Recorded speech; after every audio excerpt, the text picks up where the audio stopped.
नमस्कार दर्शकों, अंक दृष्टांत में आपका स्वागत है। स्टूडियो में हमारे साथ है मनीषा जी, जो हमें जानकारी देंगी अंकों के बारे में। मनीषा जी, बहुत बहुत स्वागत है आपका। नमस्कार दर्शकों, आज हम आपकी कुछ समस्याएं लेने वाले हैं जिनका समाधान मनीषा जी हमें बताएंगी। तो मनीषा जी, जो मैं पहली चिट्ठी ले रही हूँ ये है रूपम सिन्हा की।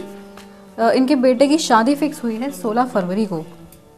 बेटे का डेट ऑफ बर्थ दिया है इन्होंने 18 अप्रैल 1982, और जो जिनके साथ शादी हो रही है उस लड़की का डेट ऑफ बर्थ है 1 दिसंबर 1984।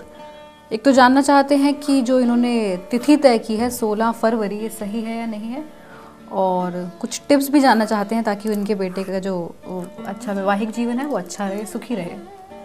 जी, देखिए, सबसे पहले तो बहुत बहुत बधाई कि यहाँ शादी फिक्स हो गई है। और शादी की तिथि जैसे आपने बताई 16 फरवरी 2009, और रूपम जी का जो अपना डेट ऑफ बर्थ है दैट इज़ 18/4/1982, यानी कि 9 नंबर है, मंगल से संबंधित अंक हैं। और इनकी जो होने वाली वाइफ का जो डेट ऑफ बर्थ हमें दिया गया है वो है 1/12/1984, यानी कि सूर्य के अंक में है। तो दोनों ही ग्रहों में बहुत तेज़ी है, मतलब they are considered as a hot planet. तो वैवाहिक जीवन के लिए जो है मतलब कॉम्बिनेशन अब यहाँ हम तय कर चुके हैं। तो सबसे मतलब पहले तो मैं एक ये टिप देना चाहती हूँ कि मतलब ये जो है सॉल्ट वाटर थेरेपी, विवाह से जैसे भी कुछ दिन बचे हैं तो कोई भी ऐसी चीज़ ना हो कि नेगेटिव वाइब्स लगें या इनको आपसी मनमुटाव की स्थिति लगे, या आफ्टर विवाह भी ये जब भी इनको कभी ऐसे लगने लगे कि हमारा मनमुटाव सा हो रहा है या कुछ इस तरीके की चीज़ें हो रही हैं कि गुस्सा बहुत तेज आ रहा है, तो सॉल्ट वाटर थेरेपी का सहारा लें। जैसा कि मैंने कई पिछले एपिसोड्स में इसके बारे में आपको जानकारी दी है कि पानी में चुटकी भर नमक डाल करके उसका स्नान करना है, और ऐसा थर्सडे के दिन नहीं करना है। इसको करने से आपकी बॉडी में नेगेटिविटी कम होती है और दूसरा आपको गुस्सा भी कम आता है। और जो इम्पॉर्टेंट बात इन्होंने पूछी है, शादी की तिथि है 16 फरवरी 2009, यानी कि नेपच्यून का नंबर अपने आप में सेलिब्रेशन के लिए बहुत ही अच्छा अंक। तो यहाँ इनके जो मतलब मेल में जो थोड़ी सी कमी है, हॉट टेम्परामेंट दिखा रहे हैं प्लैनेट्स, वहाँ उसको ये शादी का अंक बैलेंस कर रहा है, because Neptune is a considered as a celebrated planet. तो इस तरीके के अंकों को, इंटरचेंजेबल अंकों को जब हम लेकर के कोई चीज़ ऐसे फिक्स करते हैं और वो भी लकीली अच्छे अंक में हुआ है इनका, तो काफ़ी प्रॉमिसिंग रहने वाला है। मतलब आफ्टर विवाह इनको दिखाई देगा कि घर में मतलब बिल्कुल बहू लक्ष्मी के रूप में आई है। तो एक वेलकम के साथ साथ पॉजिटिव एनर्जी का भी इनको मतलब अच्छा फील होगा। और आपसी संबंधों में जहाँ कहीं इनको बस गुस्सा ही आएगा तेज़, जहाँ कहीं भी इनको लगे कि भाई गुस्सा आ रहा है तो ये इसका सहारा ले सकते हैं। दूसरा, बृहस्पति से संबंधित ये उपाय कर सकते हैं, क्योंकि जो लड़की का जो अंक है दैट इज़ 12, यानी कि 3 नंबर बनता है न्यूमरोलॉजिकली। तो मंदिर में थर्सडे के दिन गुड़ और चने की दाल अभी से भी दे सकते हैं और इसको कंटिन्यूड रख सकते हैं। ये कुछ इस तरीके के उपाय हैं जिनको कंटिन्यूटी में करने में कभी भी कुछ नेगेटिव इफेक्ट नहीं होते हैं, because you are creating a good cause. तो बृहस्पति से संबंधित कोई भी चीज़ हम मतलब इसमें शुक्ल पक्ष या कृष्ण पक्ष की भी महत्वता की ज़रूरत नहीं है, तो आप इसको शुरू करिए और 1 टुकड़ा गुड़ और 1 मुट्ठी चने की दाल लीजिए और मंदिर में दान देना शुरू करिए। इसका हो सके तो गाय को भी खिला सकते हैं आप, अगर गाय ना मिले तो मंदिर में दीजिए, मतलब कॉन्टिन्यूटी में करना है ये। तो ऐसा करने से आप देखेंगे वैवाहिक संबंध बहुत ही मधुर हैं और आपस में सब कुछ अच्छा चल रहा है। आपस में प्लानिटरी पोजीशन अगर फिनेंशियली देखें तो बहुत अच्छा है ये। मनीषा जी, जैसे हम पिछले एपिसोड में भी बात कर रहे थे अंक कुंडली की, तो ये बताइए कि विवाह जब तय होता है तो उसमें भी अंक कुंडली का सहारा लिया जा सकता है? जी बिल्कुल। कई दफ़े क्या होता है, कुंडली में ग्रह कुछ इस तरीके से दिखाते हैं कि अगर इस समय पे चीज़ टाल दी जाए और आगे जाके उसको किसी उचित समय पे किया जाए तो वो योग चेंज हो जाता है। जैसे हम कहते हैं ना, इस योग में हमने काम शुरू किया तो हमें सफलता नहीं मिली, लेकिन ज्योतिष एक गाइडेंस है। अगर हम अच्छे योगों का सहारा लेते हैं तो डेफिनेटली हमें रिजल्ट्स भी अच्छे मिलते हैं।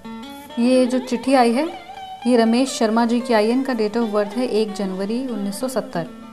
ये नया घर खरीदना चाहते हैं, तो जानना चाहते हैं कि किन किन बातों का ध्यान रखेंगे। देखिए रमेश जी, जो आपकी कुंडली है that is you have told me your date of birth is 1/1/1970, यानी कि सूर्य के अंक में है, यहाँ तक कि महीना भी सूर्य का है। तो घर के लिए तो बहुत अच्छा उपयुक्त समय है और जून 2009 से पहले लें तो आपके लिए बहुत ही अच्छा रहेगा।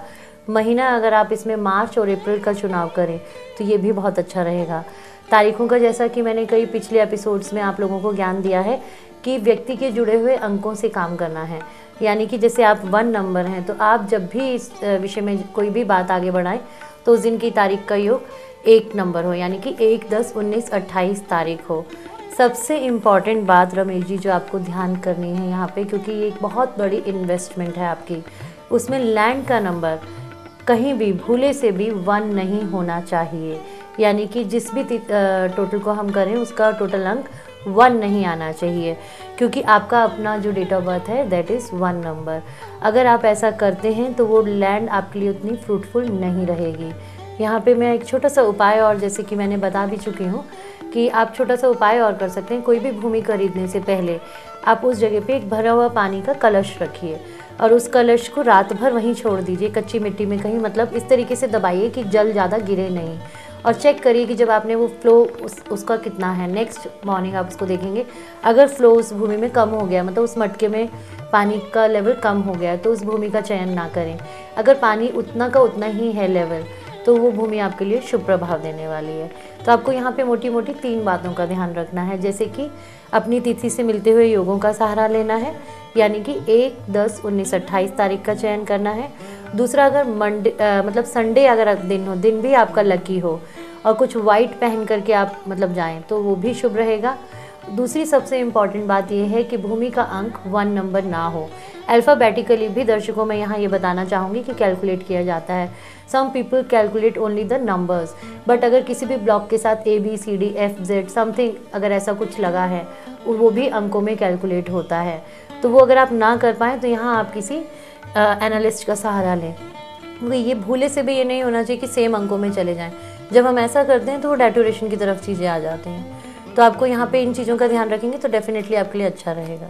ये मैं आपसे पूछने वाली थी कि जैसे आप ब्लॉक की बात करें, कई बार ऐसे भी नंबर होते हैं 1/11, तो उसमें उनको इनका भी ध्यान रखना है। बिल्कुल, तो वो तो टोटल कैलकुलेट करेंगे। कुछ इंटरचेंजेबल अंक हैं और कुछ अंक ऐसे हैं जिनके टोटल बाइफोकेशन में होते हैं। जैसे कि घर का एड्रेस है A404 सपोज, तो उसको हम 9 नंबर नहीं लेंगे, A का 1 नहीं लेंगे, यहाँ होगा 1/8 कॉम्बिनेशन। कुछ कॉम्बिनेशंस इस तरीके के हैं, लेकिन आप मतलब छोटी छोटी बातों पे अगर ध्यान देंगे कि जैसे अगर आप कर पाते हैं टोटल तो आप कर लीजिए उसका, नहीं तो किसी अंक शास्त्री का आप सहारा लेके करें, क्योंकि भूमि में बहुत भारी इन्वेस्टमेंट होती है। करने के बाद आप लोग देखते हैं कि वो आपको उतना फल नहीं दे रही हैं, जब से उस जगह पे गए हैं कुछ ग्रो नहीं कर रहा है। तो ऐसा ना हो, उसके लिए आप मतलब अंकों का विशेष रूप से ध्यान दें। ये जो अगली समस्या है ये है नीलिमा जैन की। इनके हस्बैंड का नाम है उमेश जैन। ये दोनों मिलकर कुछ नया काम करना चाहते हैं साथ में, तो जानना चाहते हैं कि साथ में काम करना इनके लिए ठीक है या नहीं। डेट ऑफ बर्थ जो है नीलिमा जी की है 28 जून 1978 और उमेश जी की है 16 मार्च 1976। सबसे बड़ी अच्छी बात इस कुंडली में ये है कि बहुत अच्छा कॉम्बिनेशन है, यानी कि सूर्य और नेपच्यून का। तो happy go lucky type in लोगों का नेचर होता है और बहुत ही मतलब अच्छे तरीके से इनकी लाइफ निकलने वाली है। तभी देखिए तालमेल इतना है कि ये लोग सोच भी रहे हैं कि हम आगे काम भी इकट्ठे करें। तो definitely you can go for work, but अगर वर्क रिलेटेड है किसी भी मतलब डेकोरेटिव चीज़ से या कि साज सज्जा के सामान से, अगर आप अपनी वाइफ के काम नाम से करना चाहते हैं तो ये बहुत अच्छा रहेगा आपके लिए। नहीं है, अगर ऐसा नहीं है तो सूर्य से संबंधित कोई भी फील्ड आप चुन सकते हैं, या वाइट चीज़ों से रिलेटेड या मेडिसिन से रिलेटेड आप बिजनेस कर सकते हैं।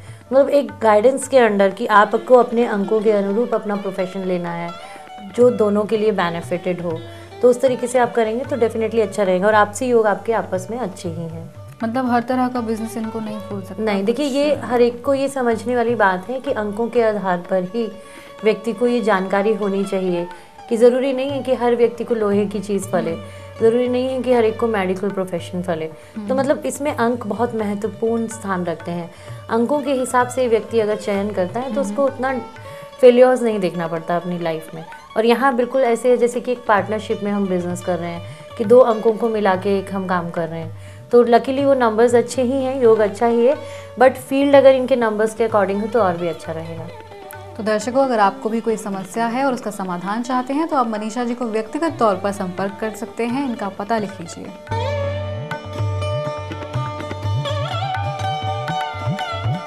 दर्शकों, हमें पूरी उम्मीद है कि मनीषा जी के बताए हुए उपाय आपके बहुत काम आ रहे होंगे। आज के एपिसोड में हमें इजाज़त दीजिए। अगले एपिसोड में फिर से मुलाकात करेंगे और अंकों के बारे में कुछ नई जानकारियाँ लेंगे। नमस्कार। नमस्कार।